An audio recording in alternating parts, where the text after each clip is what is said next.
Hello friend, welcome to my YouTube channel. आज मैं आपको प्रेमचंद की कहानी आखिरी मंजिल सुनाने जा रही हूँ। आज 3 साल गुजर गए। यही मकान है, यही बाग, यही गंगा का किनारा, यही संगमरमर का हौज, यही मैं हूँ और यही दरो दीवार। मगर अब इन चीज़ों से दिल पर कोई असर नहीं होता। वह नशा जो गंगा की सुहानी लहरों और हवा के दिलकश झोंकों से दिल पर छा जाता था, उस नशे के लिए अब जी तरस तरस के रह जाता है। अब वह दिल नहीं रहा।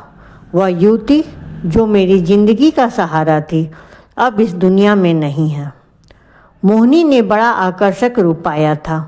उसके सौंदर्य में एक आश्चर्यजनक बात थी। उसे प्यार करना मुश्किल था। वह पूजने के योग्य थी।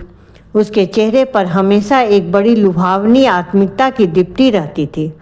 उसकी आंखें, जिनमें लाज की गंभीरता और पवित्रता का नशा था, प्रेम का स्रोत थी। उसकी एक एक चितवन, एक एक क्रिया, एक एक बात उसके हृदय की पवित्रता और सच्चाई का असर दिल पर पैदा करती थी। जब वह अपनी शर्मीली आंखों से मेरी ओर ताकती तो उसका आकर्षण और उसकी गर्मी मेरे दिल में एक ज्वार भाटा सा पैदा कर देती थी।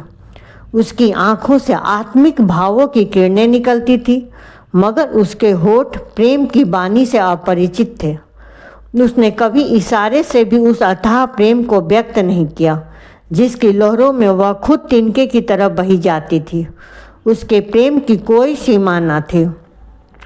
वह प्रेम जिसका लक्ष्य मिलन है, प्रेम नहीं वासना है।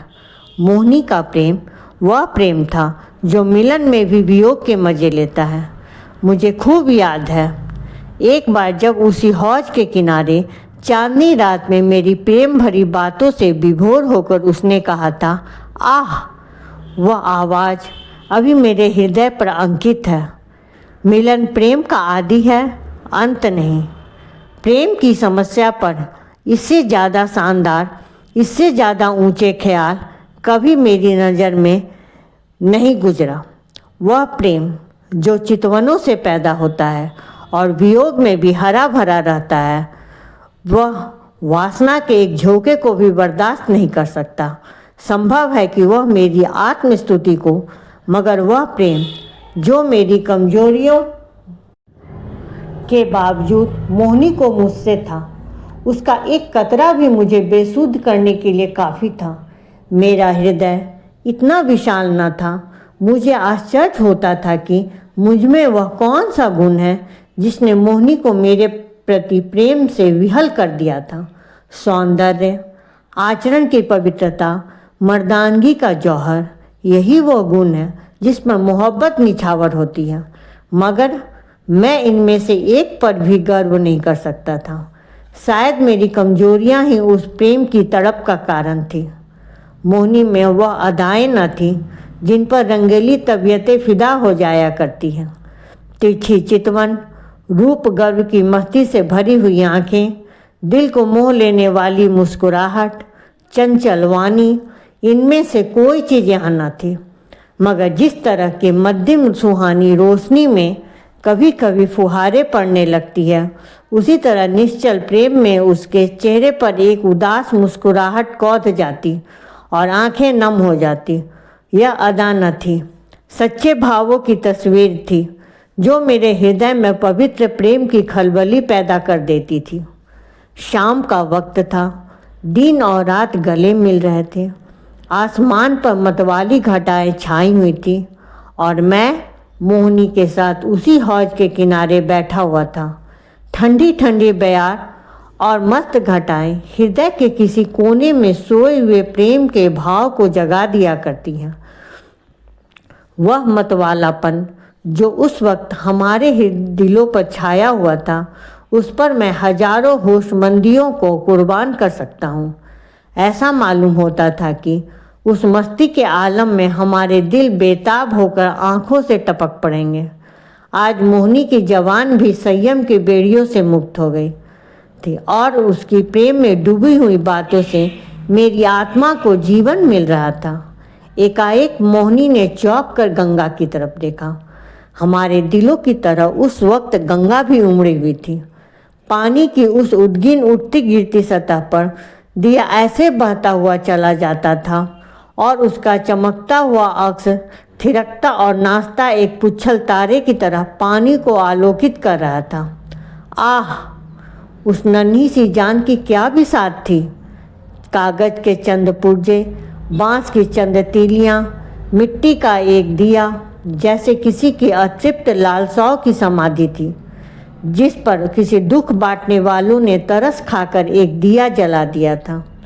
मगर वह नन्ही सी जान जिसके अस्तित्व का कोई ठिकाना न था, उस अथाह सागर में उछलती हुई लहरों से टपकती, भंवरों से हिचकोले खाती, शोर करती हुई लहरों को रौंदती चली जाती थी। शायद जलदेवियों ने उसकी निर्बलता पर तरस खाकर उसे अपने आंचलों में छिपा लिया था। जब तब वह दिया झिलमिलाता और टिमटिमाता, हमदर्द लहरों से झकोरे लेता दिखाई दिया। मोनी टकटकी लगाए खोई सी उसकी तरफ ताकती रही। जब वह आंखों से ओझल हो गया तो वह बेचैनी सी उठ खड़ी हुई और बोली, मैं किनारे पर जाकर उस दिए को देखूंगी। जिस तरह हलवाई की मनभावन पुकार सुनकर बच्चा घर से बाहर निकल पड़ता है और चाव भर आंखों से देखता और अधीर आवाज़ों से पुकारता उस नेमत के थाल की तरफ दौड़ता है, उसी जोश और चाव के साथ मोहिनी नदी के किनारे चली। बाग से नदी तक सीढ़ियाँ बनी हुई थी। हम दोनों तेजी के साथ नीचे उतरे और किनारे पहुँचते ही मोहिनी ने खुशी के मारे उछलकर जोर से कहा, अभी है, देखो वह निकल गया। वह बच्चा का सा उत्साह और उद्गिन अधीरता जो मोहिनी के चेहरे पर उस समय थी, मुझे कभी ना भूलेगी। मेरे दिल से सवाल पैदा हुआ, उस दिए से ऐसा हार्दिक संबंध, ऐसी विहलता क्यों? मुझ जैसे कविता सुनने व्यक्ति उस पहेली को जरा भी न बूझ सका। मेरे हृदय में आशंकाएं पैदा हुई। अंधेरी रात है, घटाएं उमड़ी हुई हैं, नदी बाढ़ पर, हवा तेज, यहाँ उस वक्त ठहरना ठीक नहीं है। मगर मोहिनी, वह चौ भरे भोलेपन की तस्वीर उसी दिए की तरफ आंखें लगाए चुपचाप खड़ी थी और वह उदास दिया ज्यों का त्यों हिलता मचलता चला जाता था, ना जाने कहाँ, किस देश को। मगर थोड़ी देर बाद वह दिया आंखों से ओझल हो गया। मोहिनी ने निराश स्वर में पूछा, गया? बुझ गया होगा। और उसके पहले मैं कुछ जवाब दूं, वह उस डोंगी के पास चली गई जिस पर बैठकर हम कभी कभी नदी की सैर किया करते थे और प्यार से मेरे गले लिपट कर बोली, मैं उस दियो को देखने जाऊंगी। मैं देखूंगी कि वह कहाँ जा रहा है, किस देश को। यह कहते कहते मोहिनी ने नाव की रस्सी खोल दी। जिस तरह पेड़ों की डालियां तूफान के झोंकों से झकोले खाती हैं, उसी तरह डोंगी डवाडोल हो रही थी। नदी का वह डरावना विस्तार, लहरों की वह भयानक छलांगे, पानी की वह गरजती हुई आवाज़, इस खौफनाक अंधेरे में उस डोंगी का बेड़ा क्यों कर पार होगा। मेरा दिल बैठ गया।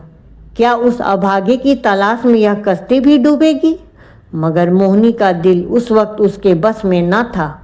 उसे दिए की तरह उसका हृदय भी भावनाओं की विराट लहरों भरी गरजती हुई नदी में बहा जा रहा था। मतवाली घटाएं झुकती चली जाती थी, जैसे नदी से गले मिलेगी, और वह काली नदी यूं उठती थी जैसे बादलों को छू लेगी। डर के मारे आंखें मूंदी जाती थी। हम तेजी के साथ उछलते, कगारों के गिरने की आवाज़ सुनते, काले काले पेड़ों का झूमना देखते चले जाते थे। आबादी पीछे छूट गई, देवताओं की बस्ती से भी आगे निकल गए। एकाएक मोहिनी चौंक कर उठ खड़ी हुई, बोली, अभी है, अभी है, देखो वह जा रहा है। मैंने आंख उठा कर देखा, वह दिया ज्यों का त्यों हिलता मचलता चला जाता था। उस दिए को देखते हम बहुत दूर निकल गए। मोहिनी ने यह राग आलापना शुरू कर दिया, मैं सजना के मिलन चली। कैसा तड़पा देने वाला गीत था और कैसी दर्द भरी रसीली आवाज़, प्रेम और आंसुओं से डूबी हुई। मोहक गीत में कल्पनाओं को जगाने की बड़ी शक्ति होती है। वह मनुष्य को भौतिक संसार से उठाकर कल्पना लोक में पहुंचा देता है। मेरे मन की आंखों में उस वक्त नदी की पुरशोर लहरें, नदी किनारे की झूमती हुई डालियाँ, सनसनाती हुई हवा, सबने जैसे रूप धर लिया था और सब की सब तेजी से कदम उठाए चली जाती थी अपने साजन से मिलने के लिए। उत्कंठा और प्रेम से झूमती हुई एक युवती की धुंधली सपने जैसी तस्वीर हवा में, लहरों में और पेड़ों के झुरमुट में चली जाती दिखाई देती और कहती, साजन से मिलने के लिए। इस गीत के सारे दृश्य पर उत्कंठा का जादू फूंक दिया। मैं साजन से मिलन चली, साजन बसत कौन सी नगरी, मैं बोरी न जानूं, न मोहे आस मिलन की, उससे ऐसी प्रीत भली, मैं साजन से मिलन चली। मोहनी खामोश हुई तो चारों तरफ सन्नाटा छाया हुआ था और उस सन्नाटे में एक बहुत मध्यम रसीला स्वप्नी स्वर क्षितिज के उस पार से या नदी के नीचे से या हवा के झोंकों के साथ जाता हुआ मन के कोनों को सुनाई देता था। मैं साजन से मिलन चली। मैं इस गीत से इतना प्रभावित हुआ कि जरा देर के लिए मुझे ख्याल ना रहा कि कहाँ हूँ और कहाँ जा रहा हूँ। दिल और दिमाग में वही राग गूंज रहा था। अचानक मोहनी ने कहा, उस दिए को देखो। मैंने दिए की तरफ देखा। उसकी रोशनी मंद हो गई और आयु की पूंजी खत्म हो चली थी। आखिर वह एक बार जरा भभका और बुझ गया। जिस तरह पानी की बूंद नदी में गिरकर गायब हो जाती है, उसी तरह अंधेरे के फैलाव में उस दिए की हस्ती गायब हो गई। मोहनी ने धीमे से कहा, अब नहीं दिखाई देता, बुझ गया। यह कहकर उसने एक ठंडी सांस ली। दर्द उमड़ आया, आंसुओं से गला फंस गया। जबान से सिर्फ इतना निकला, क्या यही उसकी आखिरी मंजिल थी? और आंखों से आंसू गिरने लगे। मेरी आंखों के सामने से पर्दा हट गया। मोहनी की बेचैनी और उत्कंठा, अधीरता और उदासी का रहस्य समझ में आ गया। बरबस मेरी आंखों से भी आंसू की चंद बूंदें टपक पड़ी। क्या उस शोर भरे खतरनाक तूफानी सफर की यही आखिरी मंजिल थी? दूसरे दिन मोहनी उठी तो उसका चेहरा पीला था। उसे रात भर नींद नहीं आई थी। वह कभी स्वभाव की स्त्री थी। रात की वह घटना उसके दर्द भरे भावुक हृदय पर बहुत असर पैदा किया था। हंसी और उसके होठों पर यूं ही बहुत कम आती थी। हाँ, चेहरा खिला रहता था।